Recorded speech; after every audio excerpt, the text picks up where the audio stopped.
이제 드디어 우리가 창세기 제일 마지막 장 50장에 왔습니다. 지난번에 말씀드렸지만은 창세기의 가장 핵심은 하나님께서 아브라함에게 복 주신 겁니다.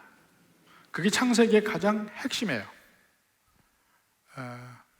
왜 하나님이 아브라함에게 일방적으로 오셔서 아브라함에게 복 주시냐면 그 이유는 1장부터 11장까지, 그리고 12장부터 50장까지는 그 복을 하나님이 어떻게 주시는지, 어떻게 전개하고 이끌어 가시는지를 보여주는 거예요. 그러니까 핵심은 아브라함의 언약, 하나님이 아브라함에게 복 주신 것, 그것에 있습니다. 자, 그 아브라함의 복을 보면 크게는 세 가지입니다. 먼저 이 땅을 너와 네 자손에게 주겠다, 가나안 땅을. 그 땅의 복이 하나 있고, 또 하나는 네 자손이 큰 민족을 이룰 것이다, 엄청나게 큰 민족을 이룰 것이다. 그 두 번째 복이고, 그 다음에 너는 복의 근원이 된다. 복의 근원이 된다. 너를 축복하는 자는 복을 받을 것이고 너를 저주하는 저주를 받으리라. 너는 복의 근원이 된다. 뭐 이런 내용입니다. 자, 근데 복의 근원이 된다는 것도 결국은 자손에 대한 복 속에 같이 있을 수 있습니다. 자손에 관한 복이 사실은 이중적 의미예요. 하나는 이스라엘 민족을 이루겠다는 면, 그게 하나고, 또 하나는 아브라함에게 단수로서의 씨, 궁극적인 씨, 예수님에 관한 언약이고, 예수님을 통해서 온 인류가 복을 받는 언약이 그 자손의 복 속에 있습니다. 자, 그래서 바로 그러한 하나님의 언약을 받고 이 아브라함이 갈대아 우르 땅을 떠납니다. 자기 본토, 친척 그 땅을 떠나죠. 떠나서 하나님이 주시마한 땅을 향해서 떠납니다. 그게 어딘지를 모르고 떠나요. 그냥 떠나. 갈 바를 알지 못하고 떠났다고 그랬습니다. 그런데 가나안 땅에 오니까 이 땅이다, 하나님이 말씀해 주신 거야. 이 땅이다. 그래서 거기에서 제단을 쌓고 하나님께 경배합니다.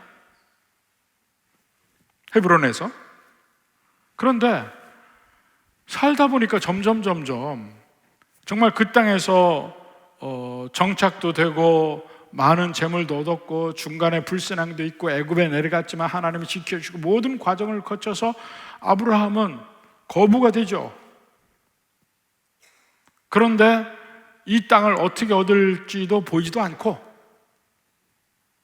무엇보다도 자식에 관해서 하나님이 복 주신다고 했는데 나이가 들어가도 자식이 없잖아요. 처음에 약속을 주신 것은 75살 때, 이미 충분히 나이가 들었어요. 애를 못 낳는 나이로 충분히 나이가 들었는데 자식의 약속을 주어놓고 그 뒤로도 25년을 기다려야만 했잖아요. 그 와중에 다시 한번 하나님이 그에게 확증을 주십니다. 그 언약식을 하십니다. 모든 하나님께 드리는 제목을 반으로 쪼개 놓으라고 그래요. 양부터 해서 반으로 쪼개 놓으라고 해요. 그리고 여호와의 불이 쪼갠 고기 사이로 지나면서 언약을 맺습니다. 그걸 보고 하나님만이 지나간 언약, 하나님만이 유일한 언약 당사자, 하나님만이 약속하신 내용, 아브라함은 아무것도 하나님 앞에 약속한 게 없어요. 근데 그 약속 중에 땅과 후손의 약속을 다시 한번 주시면서, 그런데 네 자손이 큰 민족을 이룰 텐데 먼저 애굽에 가서 400년 동안 살다 올 것을 그때 처음 얘기합니다. 400년 동안 살다 올 것. 그리고 그 자식의 약속이 드디어 이삭이 태어나면서 본격적으로 그 약속이 현실화되죠. 이루어지죠. 그런데 매번 그 자식이 태어나는데 문제가 있어요. 사라도 이 아이를 낳을 수 없는 나이가 됐는데 낳고, 리브가도 60이 넘어서 낳고,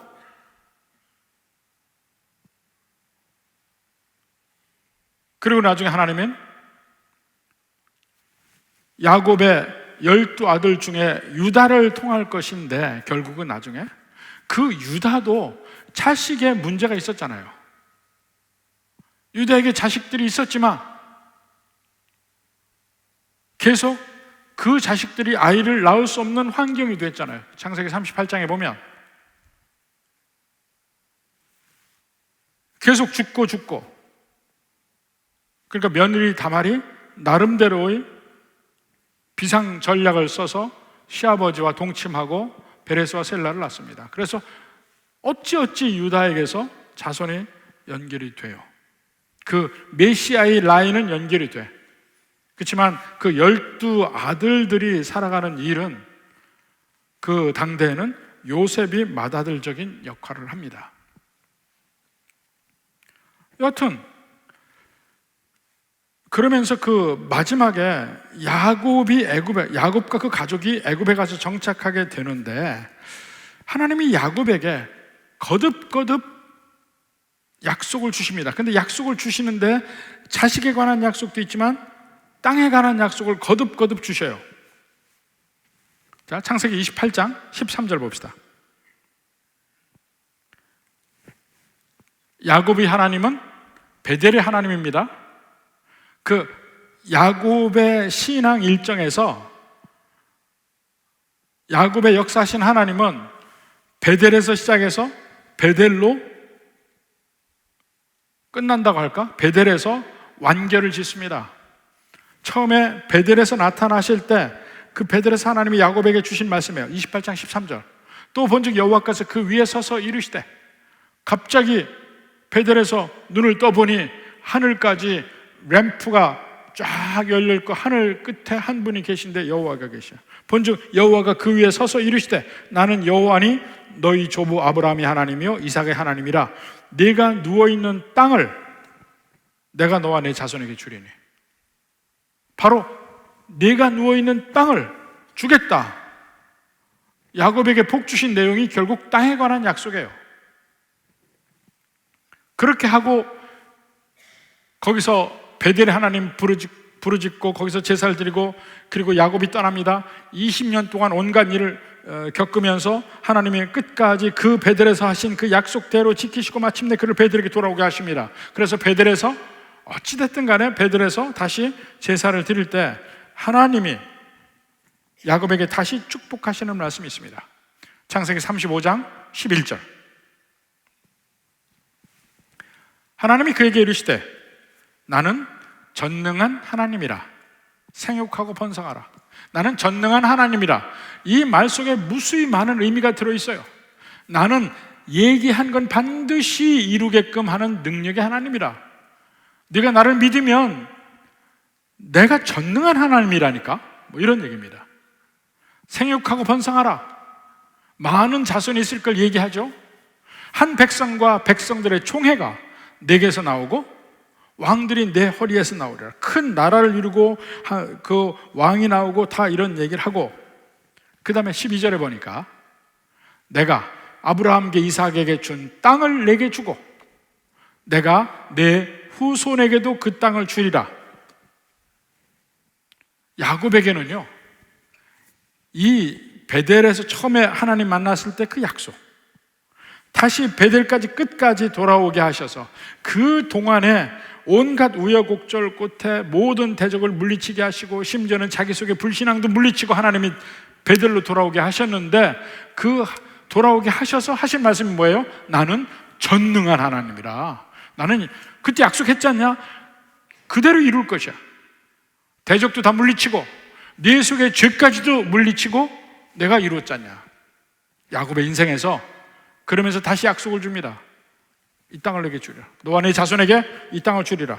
그것을 믿고 살아가는데, 믿고 살아가는 게 어디까지 갑니까? 애굽까지 갔잖아. 애굽까지 갔어요. 애굽 갈 때도 하나님께서 가라고 말씀하셔서 간 거예요.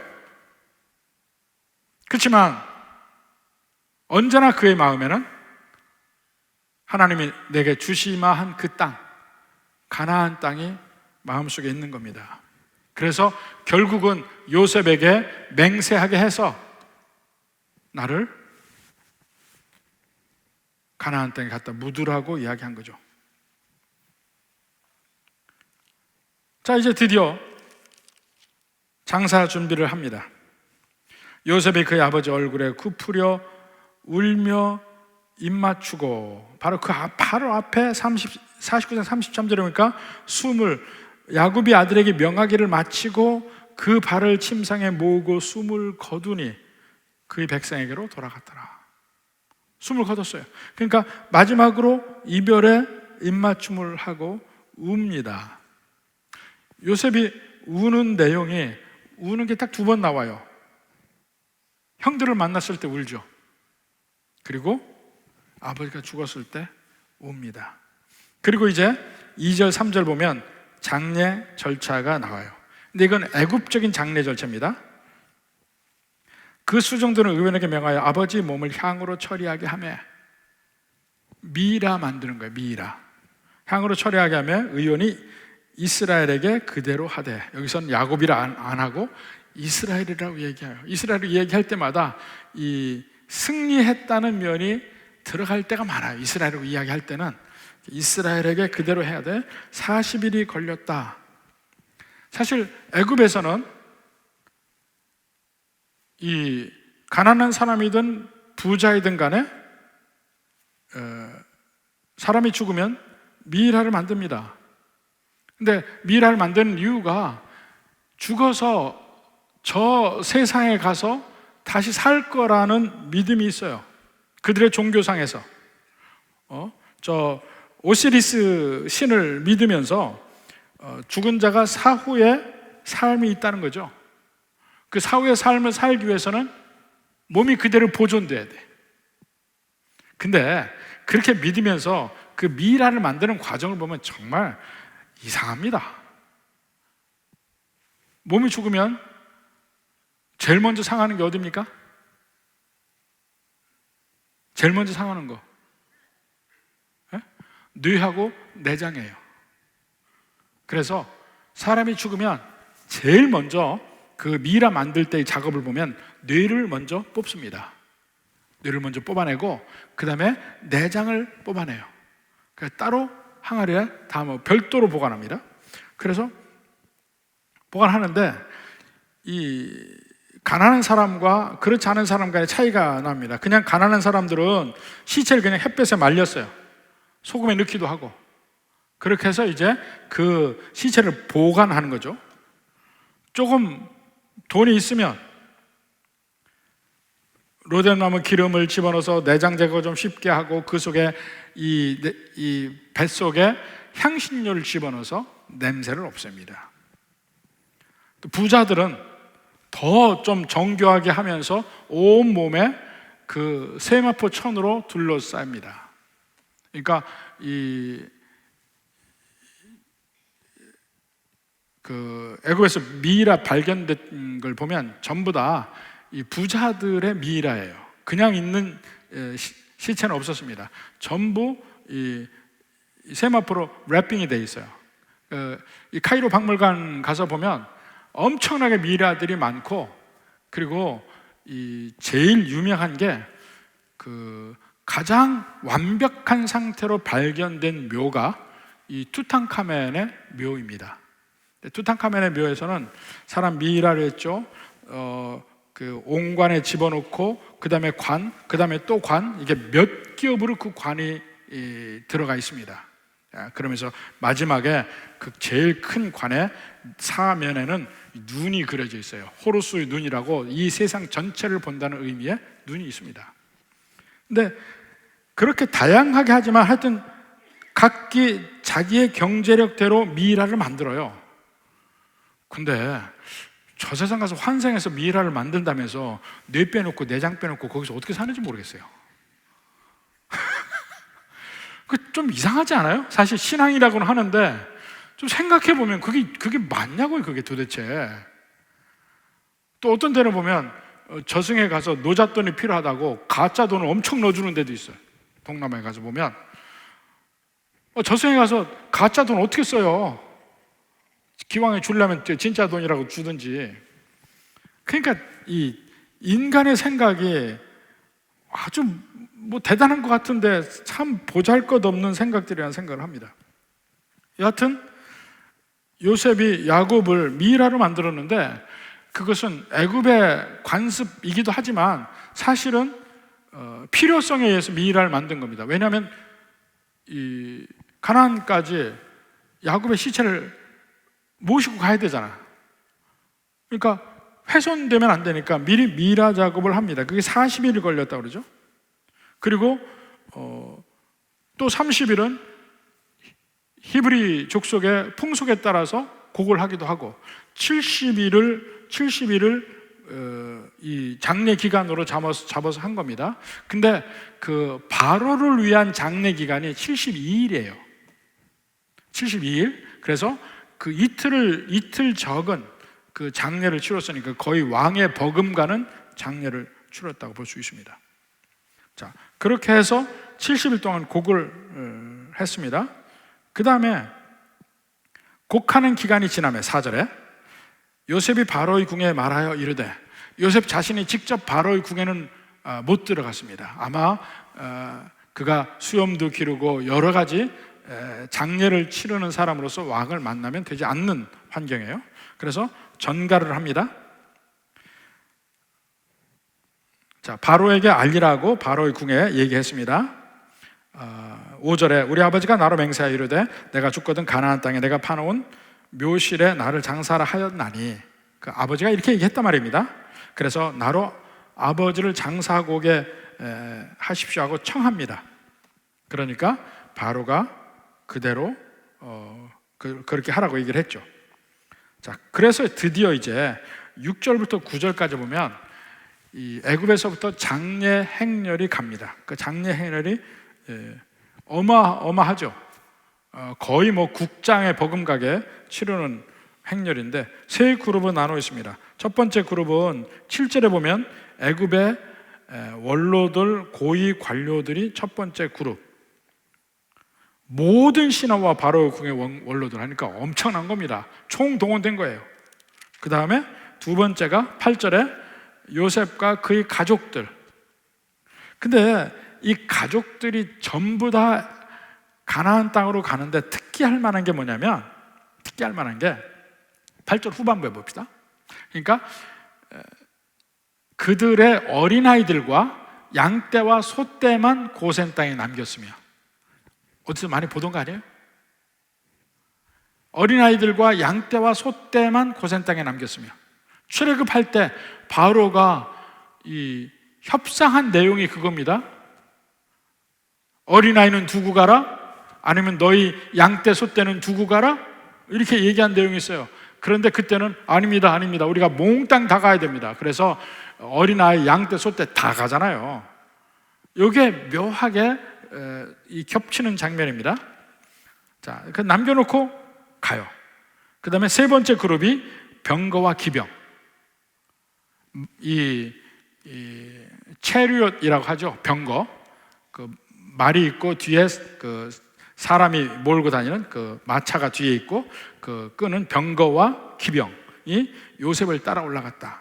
이들은 아마 멀리 가니까 아마 호위병식으로 해서 올라간 것 같습니다. 이렇게 해서 그 세 그룹의 사람이 가게 되는데 어디로 가냐면 나일강을 건너서 시나이 반도를 건너서 요단강 동쪽으로 갑니다. 요단강 동쪽으로. 그러니까 사해바다를 왼쪽으로 끼고 사해바다 오른편으로 지금 요르단 땅으로 올라가요. 그게 무슨 길이에요? 옛날 그 나중에 이스라엘 백성들이 출애굽하던 그 경로대로 가는 거예요. 자, 그러니까 그렇게 해서 이제 어디로 들어가냐면 10절에 그들이 요단강 건너편 아닷타장마당에 이르러, 드디어 사해바다 제일 위에 그 여리고성 있는 그쪽으로 해서 요단강을 건너서 가나안 땅으로 들어가요. 왜 그렇게 들어가는지 모르겠습니다. 하여튼 그렇게 들어가는데 그때 세 그룹을 보면 각각의 특징이 있습니다. 애굽과 애굽의 고위 관리들은요, 거의 다 이 털이 없습니다. 전부 면도하고 심지어는 머리까지 다 완전히 밀었어요. 이 애굽이라는 환경 속에서 뭐 위생적인 면도 있고 여러 가지 면에서 다 머리를 밀었습니다. 심지어는 여자들도 머리를 많이 밀었어요. 그리고 가발을 썼습니다. 클레오파트라가 정말 멋있게 나오지만요, 이렇게 벗으면 머리를 싹 깎았어요. 그들이 그렇습니다. 그러니까 깨끗하게 면도하고 다 그 털을 다 깎은 애굽 사람의 고위 관리가 지나가고, 그 뒤에 요셉의 가족들, 야곱의 가족들은 어떻습니까? 히브리 사람들은 털을 안 깎아요. 털복숭이야. 지금도 이 이스라엘 사람들 보면, 정통 이스라엘 사람들 보면 다 쏘미 길렀잖아요. 원래 그도 털을 길렀어요. 그러니까 앞에 털 없는 사람 가고, 그 뒤에 털 있는 사람 가고, 세 번째로는 병사들이 간 겁니다. 그런데 그 구절 마지막에 보면 그 때가 심히 컸더라. 엄청난 그룹이 거기 가게 되는 겁니다. 자, 이 장례 행렬을 보면 제일 먼저 하나님이 아브라함에게 복 주시고 언약한 내용이 있잖아요. 내가 너를 축복하리라. 그런데 3대가 지나서 야곱이 누굽니까? 아브라함의 손자잖아.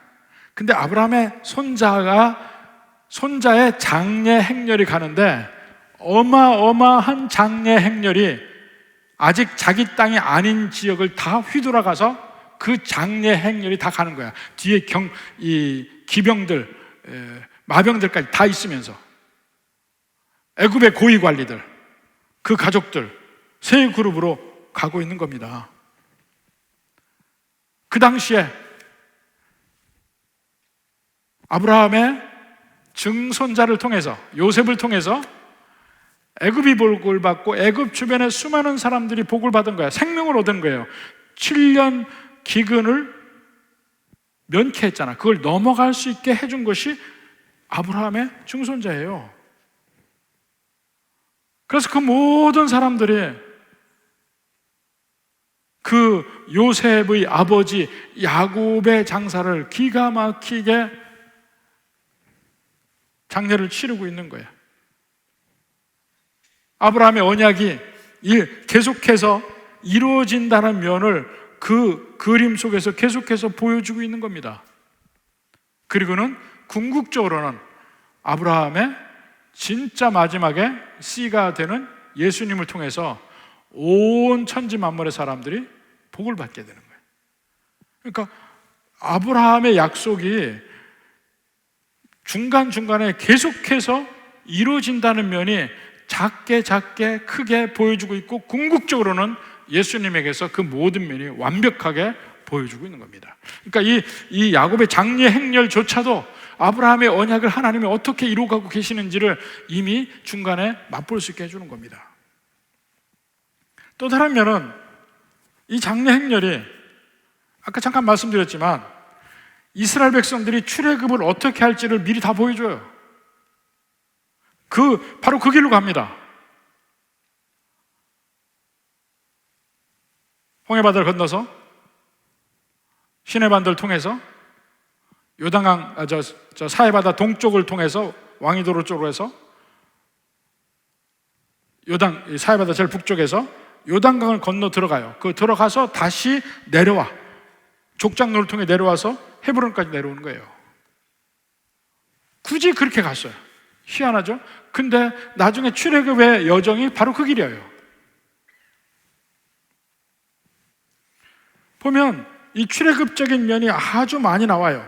바로의 신하들 있죠.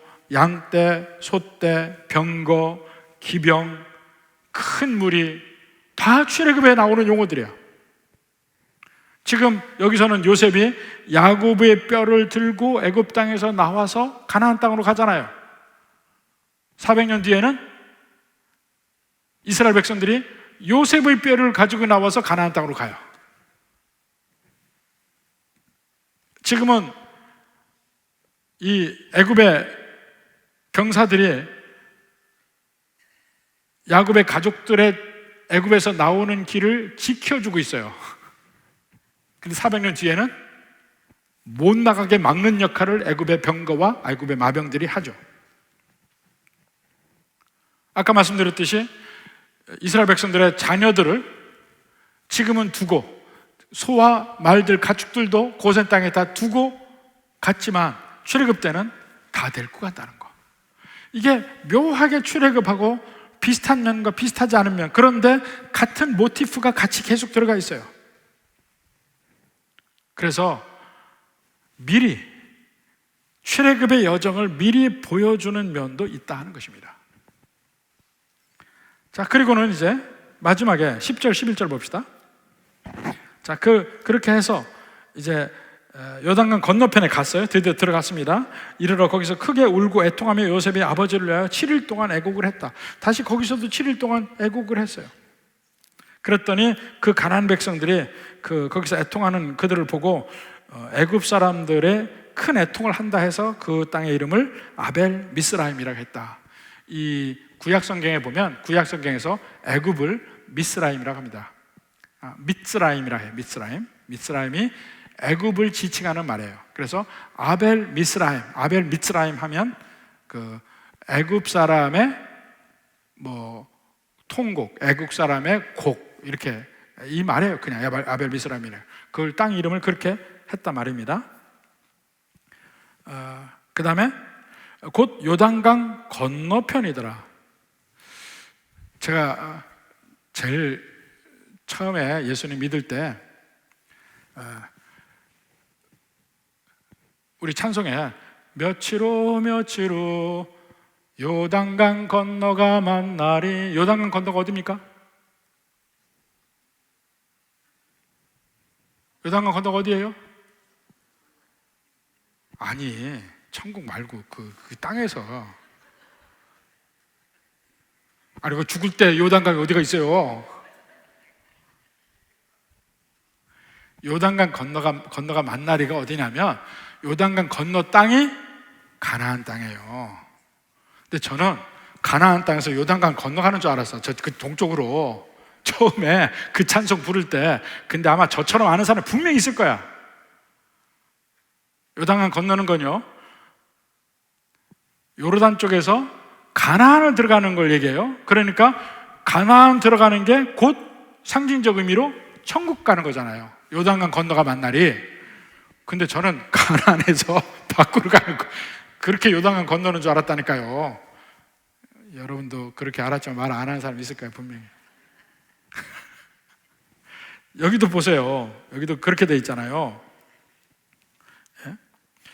11절 마지막에 아벨 미스라임이라 하였으니 곧 요단강 건너편이었더라. 요단강 건너편 어디예요? 가나안 땅이에요. 가나안 땅. 요단강 건너가서 가나안 땅 안에 있는 이 아닷 마당, 거기가 가나안 땅, 요단강 건너서 가나안 땅에 들어갔다는 얘기입니다. 밖으로 나갔다고 얘기하지 마세요. 그러면 이제 완전히 천국 떠나는 거야 이제. 자, 그렇게 곡을 하고 드디어 장사를 지냅니다. 13절에 보십시오. 그를 가나안 땅으로 메어다가 마무리한 막벨라 밭 굴에 장사하였으니. 바로 여기가 지금 헤브론에 있어요. 헤브론에 있습니다. 그래서 이는 아브라함이 헷족 속 에브론에게 밭과 함께 사서 매장지를 삼은 곳. 그러니까 여기에 이 매장지에 먼저 사라가 제일 먼저 들어가죠. 사라가 죽었을 때 산 땅이니까. 그 다음에 아브라함도 여기서 들어가죠. 이삭도 들어가죠. 리브가도 들어가죠. 야곱의 첫 번째 부인인 레아도 들어가죠. 이제 드디어 야곱도 들어갑니다. 그래서 자기 앞에 뭐라고 했냐면 49장 33절 제일 밑에 보면 숨을 거두니 그의 백성에게로 돌아갔더라 이렇게 말이 있어요. 근데 실제로 한 방에 이스라엘의 그 매장의 풍습을 보면 한 방에 뼈들이 다 있습니다. 그래서 뼈를 그 방에다가 던져 넣는 거야. 그럼 어떻게 돼요? 그 조상들의 뼈가 만나는 거예요. 실질적으로. 그 가족들의 그 조상들 뼈가 다 거기 있고, 죽으면 다시 또 그 자손도 들어가고 자기 조상에게로 돌아갔더라, 자기 열조에게 돌아갔더라, 그 말이 실제로 이루어진다니까요. 전에 한번 말씀드렸어요. 그 묘를 한번 봤더니 바로 예루살렘 성 밑에 있는 묘를 한번 가봤습니다. 가봤는데 석실이 2개예요. 이렇게 2개 있어. 근데 앞에 석실에는 이 부자들의 묘가 그렇습니다. 앞에 석실에는 가운데 이렇게 돌로 된 평상 같은 게 있어요. 이 시체를 놓는 장소야. 그리고 그 옆으로 굴이 한 3개, 4개 뚫어져 있어요. 이 시체가 딱 들어갈 만한 크기로 돼 있어요. 그러면 여기 제일 먼저 놨다가 또 다른 사람이 있잖아요, 그 가족 안에. 그러면 이 시체를 굴 안에, 구멍 안에다가 집어넣고 다른 사람에게 또 올려놔. 이런 식으로 해서 한 2년 지나면 완전히 썩고 뼈만 남잖아요. 그러면 2년 뒤에 남은 뼈를 회수해서 옆에 방에 뼈들이 놓여있는 방에 집어넣는 거야. 그 방은 모든 그 집안의 조상들의 뼈가 거기 다 있어요. 이 묘가 그 한 전체 가정의 묘실이야.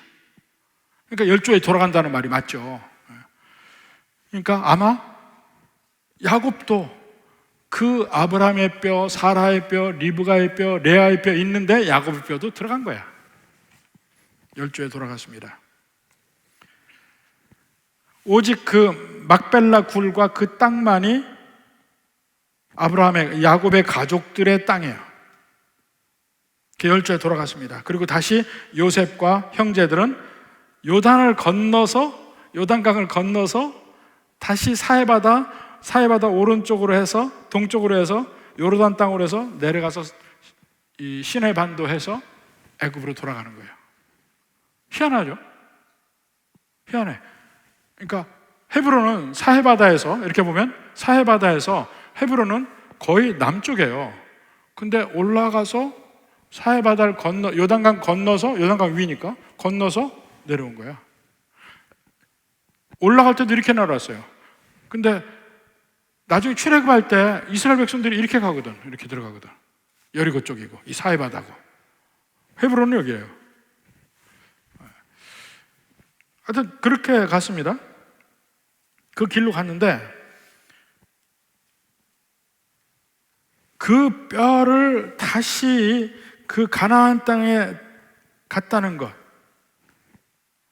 결국은 나중에 그 자손들이 그 땅에 돌아가는 것을 믿고 가는 거야. 믿고 가는 거야. 그래서 야곱도 그렇게 돌아가는 것이고, 요셉도 죽으면서 너희들이 나갈 때 하나님이 나가게 하실 때가 올 텐데 그 나갈 때 내 뼈를 가지고 가라. 실제로 출애굽이 그렇게 하는 그 모든 믿음이 뭐냐는 거야. 그래서 그 믿음을 출애굽기 11장에서 거듭거듭 이야기를 합니다. 그들은 더 나은 본향을 바라는 믿음이었다고 얘기하고, 자, 출애굽기 11장 22절부터 봅시다. 11장 22절부터 믿음으로 요셉은, 이제 요셉 얘기까지 나오죠. 임종시에 이스라엘 자손들이 떠날 것을 말하고, 언젠가는 떠날까? 그런데 그게 한 350년 뒤잖아요. 떠날 것을 말하고 또 자기 뼈를 위하여 명하였으며, 믿음으로 하나님이 너희에게, 우리 민족에게 그 땅을 주실 것이니까 여기서 결국 너희는 떠나갈 것이다. 하나님이 떠나가게 하실 때는 나도 데리고 가라, 그 얘기죠. 그걸 믿음이라 해서요. 그걸 믿음이라. 또 23절에 믿음으로 모세가 났을 때 그 부모가 아름다운 이 임을 보고, 여기서 아름다운 이 아이라고 하는 것은 모양이 아름답다는 면도 있겠지만 그보다 더 큰 의미가 있습니다. 하나님이 택하신 아이, 하나님의 기쁨 안에 있는 아이, 이런 게 아름다운 아이임, 이게 그 의미가 같이 있는 거예요. 그러니까 이 선하다, 좋다, 이런 모든 말이 완전하다, 하나님 뜻 안에 있다, 모든 그게 같이 얽혀 있는 말입니다. 그래서 아름다운 아이임을 보고 석 달 동안 숨겨 왕의 명령을 무서워하지 아니하였으며, 믿음으로 모세는 장성하여 바로의 공주의 아들이라 칭함받기를 거절하고, 모세가 바로의 공주의 아들이라 칭함받기를 거절한 때가 언제입니까? 도리어 하나님의 백성과 함께 고난받기를 잠시 죄악의 날 누리는 것보다 더 좋아하고. 언제 그랬어요? 바로 모세가 애굽 사람을 쳐 죽인 순간이에요. 애굽 사람을 쳐 죽인 순간 들키지 않기를 바랐겠지만 사실은 그 순간에 모세는 이미 선택을 한 거야. 왕궁의 삶이 아니고 자기 민족과 함께 하겠다는 선택을 이미 한 거예요. 그 뒤에는 하나님이 그 선택의 길로 계속해서 가게 하신 것이죠. 미디안 땅으로 가게 하고 이렇게 하신 그거죠.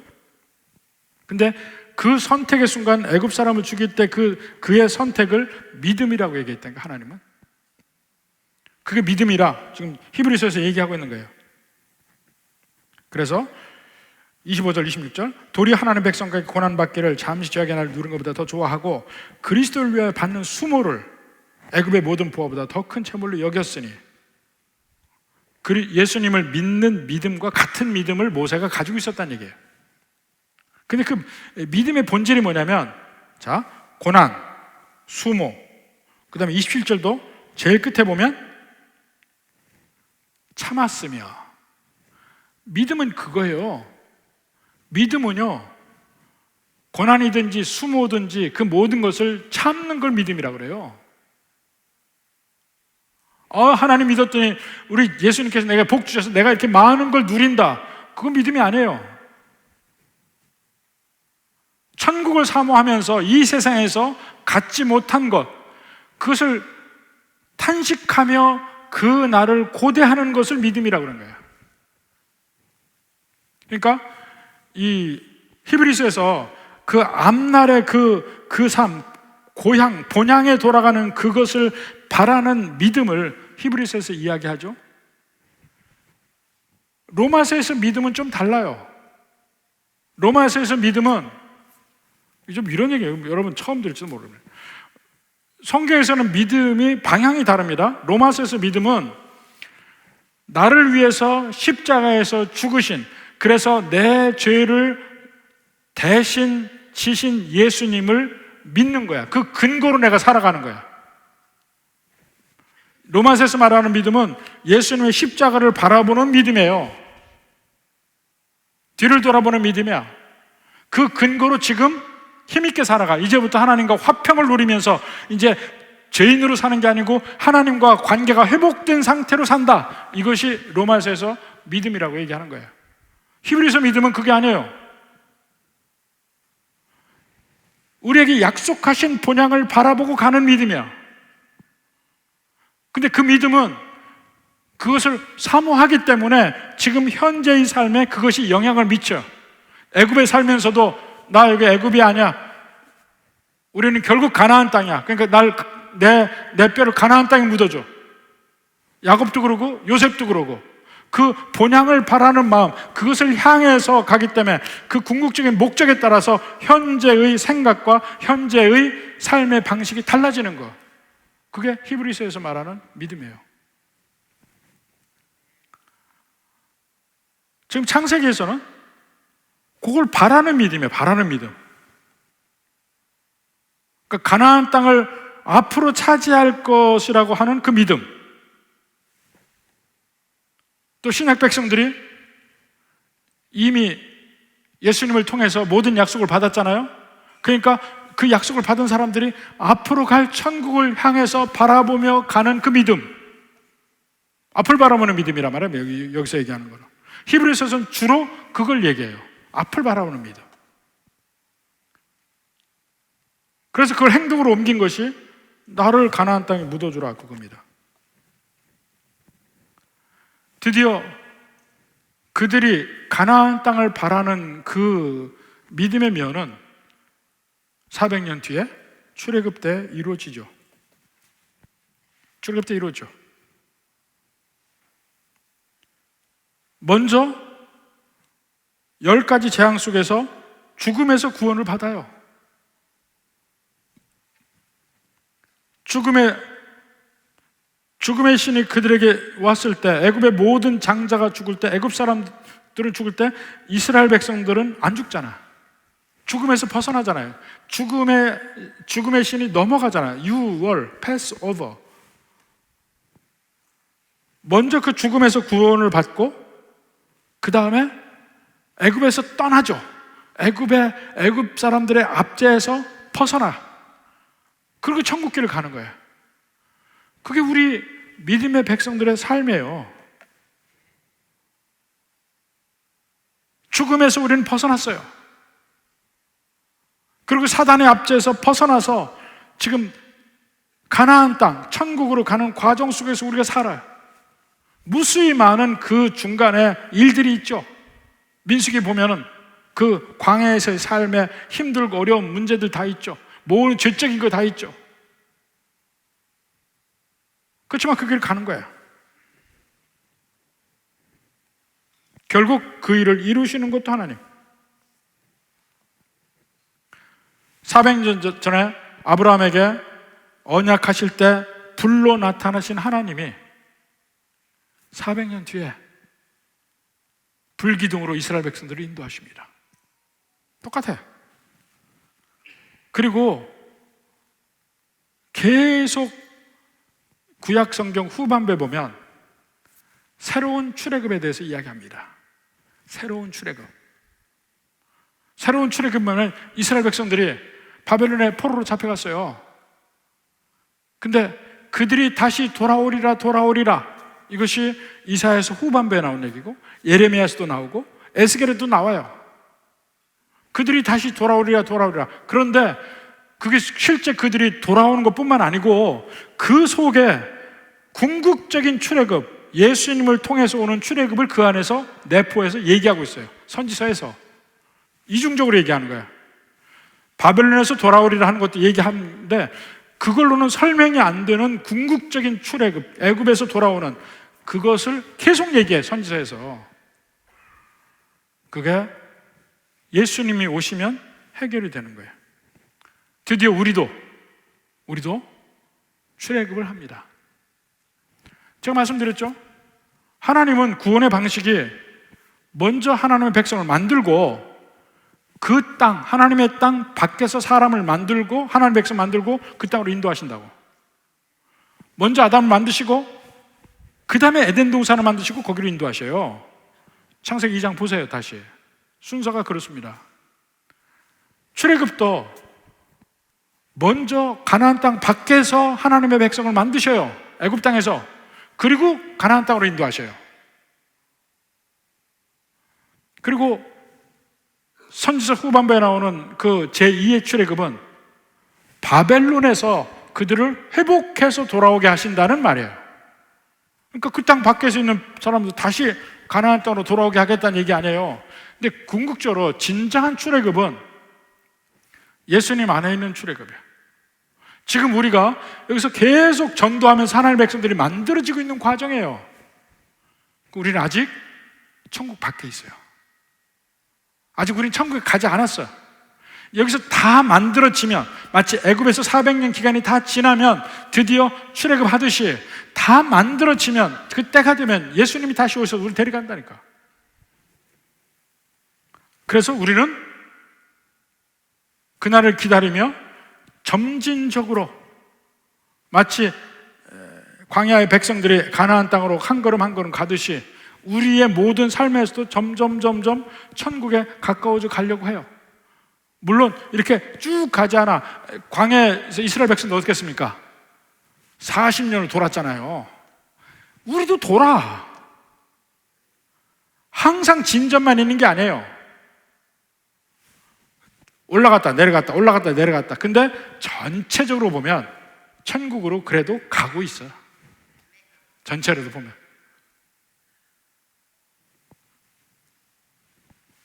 여러분은 예수님 믿으시고 이러한 출애굽을 하셨나 이거예요.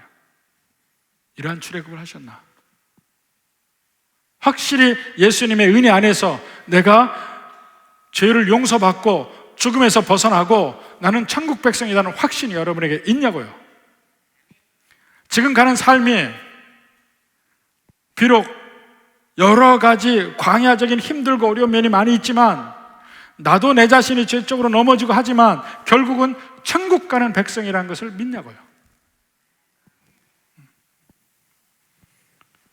이스라엘 백성들은 죽음의 바다, 홍해 바다를 건너갑니다. 그리고 낮에는 구름 기둥, 밤에는 불 기둥으로 하나님이 인도하시는 대로 따라갑니다. 우리도 그렇게 가야 되는 거예요. 여러분의 삶 속에서 오늘을 아침에 일어나서 하나님의 인도하심을 구했습니까? 하나님과 함께 하심을 위해서 간구하고 기도했습니까? 주님이 누구신지 더 알아보려고 했습니까? 이 모든 것의 마지막 궁극은 천국을 사모하는 마음, 천국을 사모하는 마음, 천국에 가고자 하는 마음, 나중에 결국 천국 안에서 다시 깨어나고자 하는 그 소망으로 여러분의 오늘 하루하루를 살 수 있기를 주님의 이름으로 축원합니다.